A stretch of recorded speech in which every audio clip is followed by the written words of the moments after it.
evening, friend.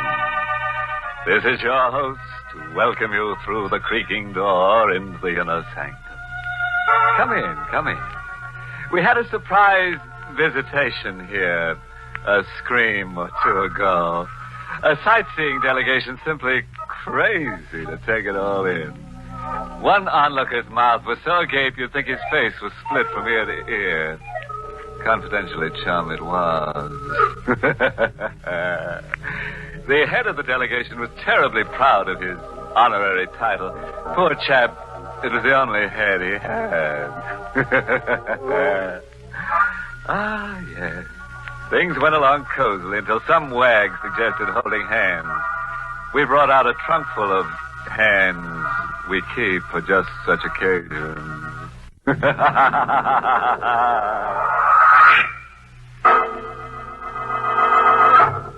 Tonight's Inner Sanctum Mystery, Between Two Worlds, was written by John Robert and stars Mason Adams in the role of Sam, with Ann Shepard as Connie.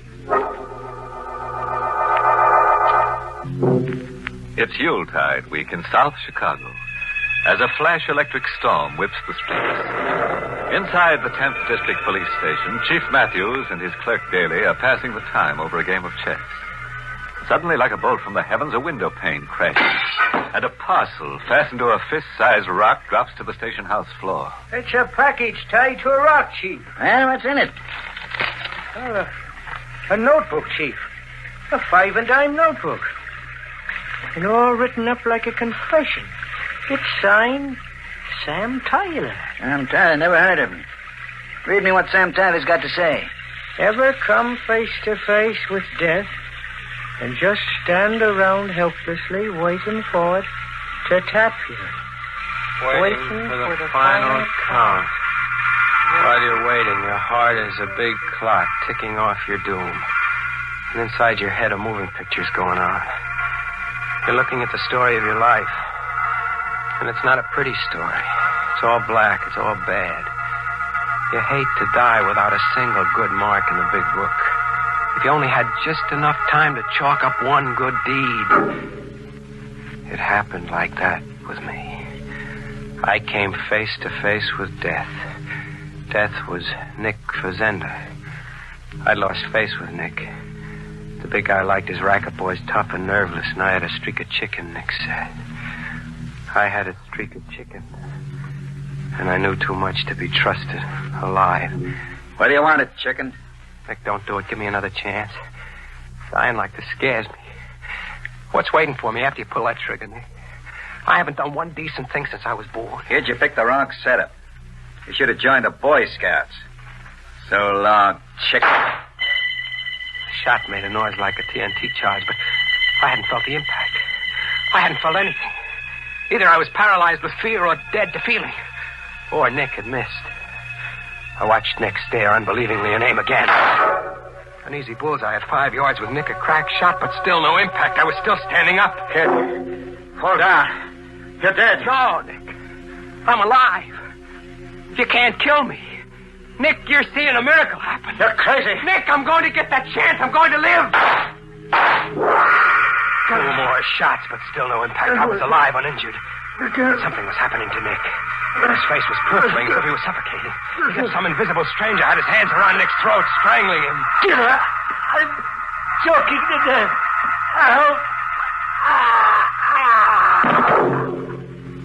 Nick was on the floor.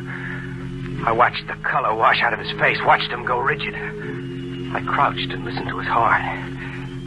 Not a sound. Not a murmur. He was dead. Nick had dropped dead. I'd seen a miracle happen. I hopped a midnight freight heading east. I was in a boxcar loaded with crates of eggs, still sweating over my narrow escape, when I got a spooky feeling that I wasn't alone. I lay still, choking back my breath with my hand tight around Nick's gun. You have no need for the gun, Sam. How did you know my name? I know all about you, Sam.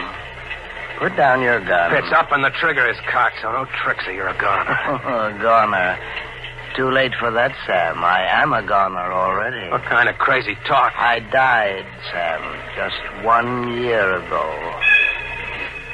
You're your own ghost. Get your hands up high, Mr. Whisker, so I can frisk you. I reached to frisk Sloppy's pockets for a rod, but there was no one to touch. I was only grabbing at empty air. I told you I died a year ago, Sam. I saved your life tonight. I gave you your wish. Your chance to do one decent thing before you died. Did you mean the promise you made? No. Scram. You drive me crazy. When you lied in the face of eternity. I'll have to recall the time given you. What do you mean, recall the time? You're living on borrowed time, Sam. You were meant to die by Nick's first bullet. You remember how Nick died? Yeah. All of a sudden he couldn't breathe. Felt like his lungs were gone and his heart was calling quits. Like you're beginning to feel now. What? Like I can't breathe. I'm choking. My lungs are exploding.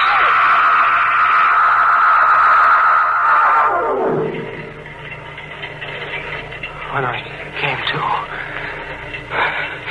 Mr. Whiskers was smiling over me. You did mean your promise to tomorrow, didn't you, Sam? Sure I did. Anything you say. Then continue on to Chicago. When you arrive there, spend your time waiting in a restaurant called the Spread Eagle. Sooner or later, you will be approached. You are to lend yourself to any situation that arises. Any situation, understand? Sure, I understand. This good deed I'm to do on borrowed time. What's your interest in it? Deeply personal, Sam. I am no longer among the living, but I have no place among the dead. I walk between two worlds. You see, Sam, in life, I didn't have one decent thing to point to either. Through you, I hope to find rest.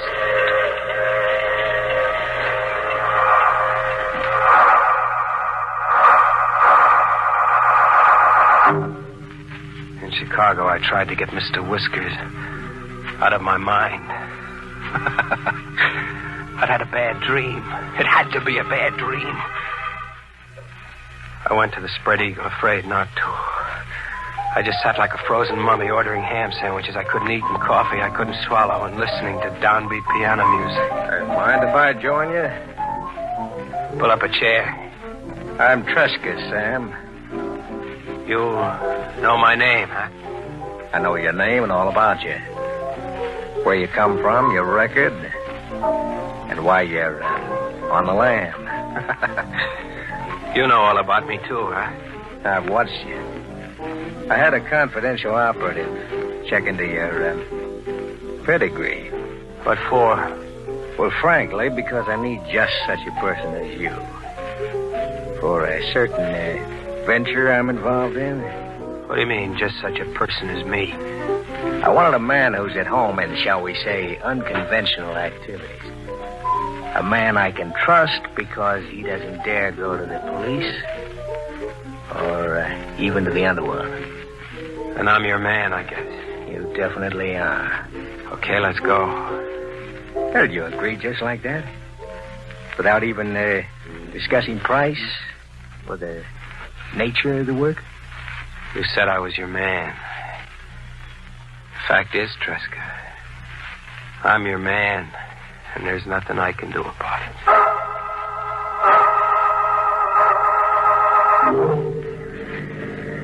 This is our destination, Sam.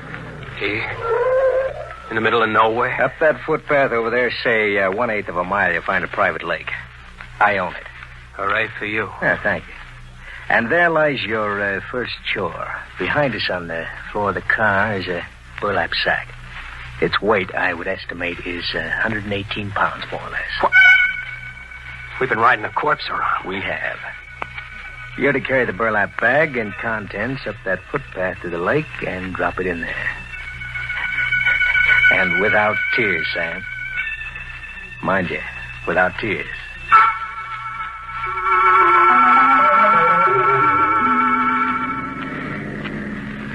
From this point on, as the saying goes, we're in business, Sam. What's the next event? Wedded bliss. For you. I'm to get married? You are. Tomorrow evening, you'll call on your radiant bride-to-be at this address. 15 Cantilever Walk. Yeah. And try to look more cheerful, Sam. Love comes but once into every man's life.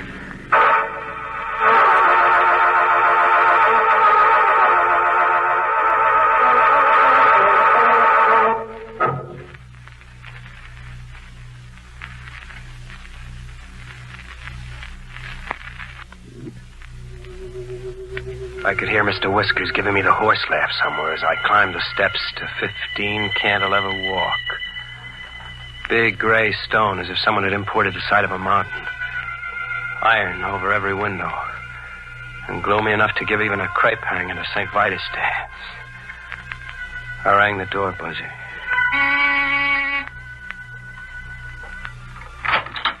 Hi, Sam. Do I kill the bride before or after the ceremony? Make yourself at home, Sam. Wander about. I'll see what's keeping your blushing bride. I wandered about with my eyes popping over the expensive layout. Whatever Tresca's game was, it wasn't penny ante. The joint screen, big stakes, right down to the needlepoint footstool. Where did Mr. Whiskers figure in it? A minute later in the library, I began to catch on a little. Mr. Whiskers was right in the game. There, sitting over the fireplace in a big gold frame, was Mr. Whiskers. You like the portrait, Sam? Oh, yeah. Yeah, it's quite a painting. Who is Mr. Whiskers? Mr. Whiskers. That's a trifle irreverent, but an apt nickname. He was my brother Stephen. Was, huh? He's dead? You sound as if you were ready to dispute it. I just asked, is he dead? Very much so. Dead and buried. Your manner is a little odd, Sam. I'm sorry. I'm, Reggie. Getting married is an idea I've got to get used to. Well, then meet your bride. That's one way of bringing the idea to roost. Constance. Sam, this is my niece, Constance. Constance, this is your fiancé, Sam Tyler. Hello, Sam. Hello. Well, I'll leave you to get acquainted. You want to exchange premarital views on love and homemaking. There wasn't a blush in my blushing bride. Her cheeks were chalk white. Her face had the look of death, like some creeping sickness had already called 2 strikes on her. She sat down at the piano. I stood watching her. Looks like you're stuck with me, kid. If Tresca has his way. Tresca will have his way. What's your angle, kid? Why is the niece of $1 million layout ready, willing, and able to marry a deadbeat ex-con and mug? I'm obliged to marry. What do you mean, obliged to marry? The terms of my father's will. I inherit his estate at midnight tomorrow. Only if I married. It's beginning to make some sense. Mr. Whiskers up there was your father? Yes? Well, why pick me?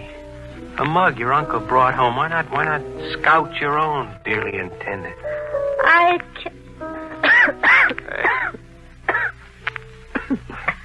I'm not well enough to... Hey, you sound as if you're not even well enough to live. No, Sam.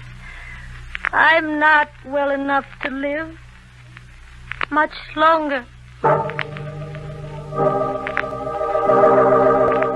We were married, with Tresca and the scrub woman standing as witnesses. I shacked up in the big jail at 15 Cantilever Walk. I was the legal husband of an heiress, but I wasn't congratulating myself on my good luck. There was a hidden gimmick somewhere. I pried. I searched Connie's room. I found the hidden gimmick in a lady's handbag. The handbag was crammed with the usual junk girl stock, a powder case, lipstick, nail file, comb, plus a driver's license and a Christmas Club bank book. But they weren't in Connie's name. The name on them read Ann Powers.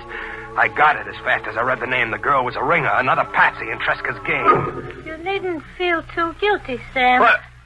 I left my handbag where you could find it. I had to look. Tresca killed his niece and hired you to stand in for her. You going to deny that? No, How did you come to fall in with Tresca?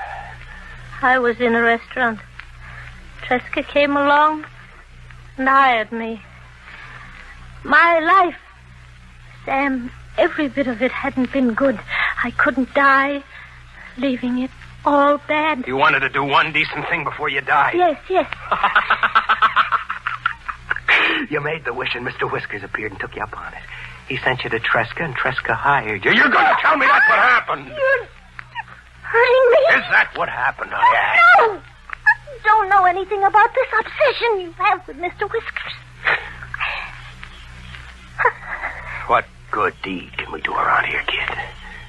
Tresca murdered his niece to steal the estate for himself. We had just pawned. Hooray for Tresca.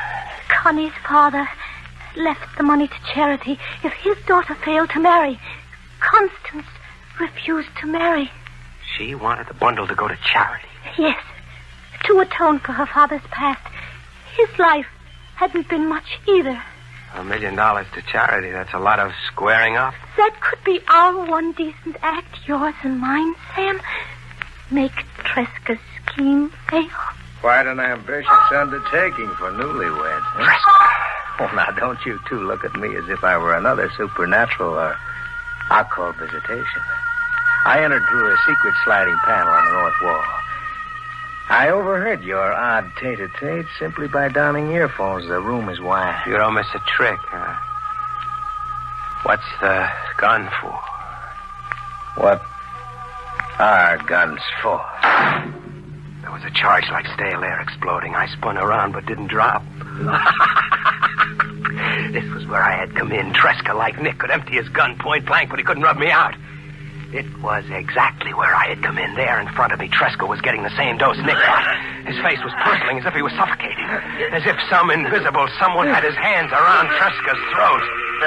Having trouble with your breathing, Tresca? I can't breathe. I choked in there.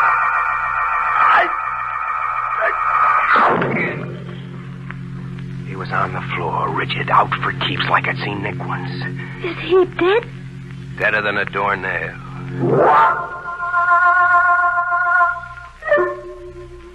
We sat around, the three of us. Tresca, the girl, and me, waiting for Mr. Whiskers. We sat all day and all night and through half the next day, but Mr. Whiskers didn't show. Mr. Whiskers didn't show, as if he never was. Sam, What? he exists only in your mind. You're waiting for a man who died a year ago. How do you explain that to yourself? I don't explain it. Maybe Mr. Whiskers doesn't have to come anymore. His job is done. One last thing, and our job is done. What? One last thing, Sam? The cops. We tell them what gives and hand $1 million over to charity. That's the one decent act, the purpose that brought us here. It's the purpose that brought you here. I just hired out to Tresca for pay. What about that wish you made on the docks, kid? It was different on the docks. I was sick and broken, hopeless. I'm not broke or hopeless anymore. I can buy a cure. I can take a trip, spend money, all kinds of money, have a good time I never knew. I can laugh. You're saying we shut up and keep the estate between us. Why not? in a way we earned it. No good, kid. I've got a promise I've got to keep. A promise you made to a ghost. My promise to tomorrow. But if you can't keep that promise because I won't let you. What if I won't let you cheat me out of my one chance to live? How? Like this? She backed away from the piano with Tresca's gun in her hand. The gun is no good. I don't kill, kid. You saw how I don't kill. That was before, Sam. You do kill now. Don't kill now!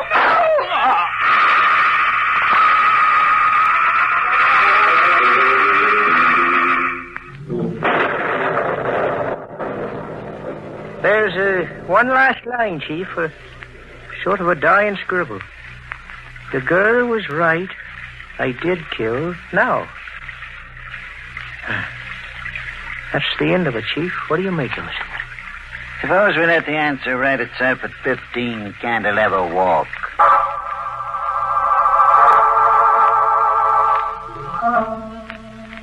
Well, the confession's the McCoy, all right. That's Sam Tyler on the sofa, Tresca on the floor, and there's the girl out cold, still holding the gun. Got any pulse? No, she's dead. No visible cause, Davy. Just dead. I'm getting a faint pulse on Tyler. Sam. Sam Tyler. What? You the police? Yes. The girl shot you and you just about bled to death. You know the whole story, Sam.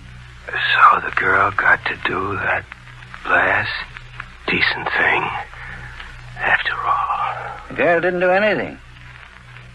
Her heart blew out after shooting you. We read your confession down at headquarters. My confession? Yes. This 5 and dime notebook. Yeah, see it? It was tied to a rock and tossed through the window at headquarters. You wrote it, but what we want to know is who delivered it.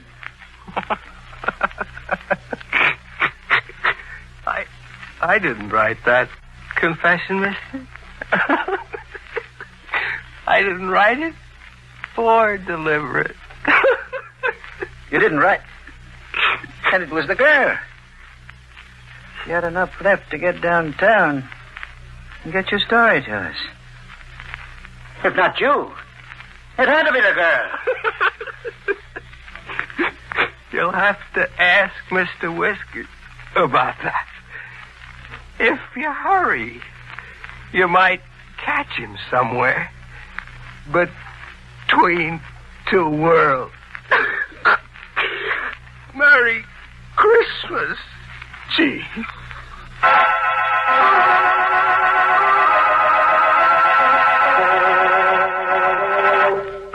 An irate taxpayer just told me the state of Illinois intends to mail a bill to Mr. Whiskers for that broken police station window. They're busy digging up a dead postman so he can speed delivery of the bill out of this world. Sad about Tresca. A perfect plot gone to pot because his brother, although kaput, wouldn't stay put.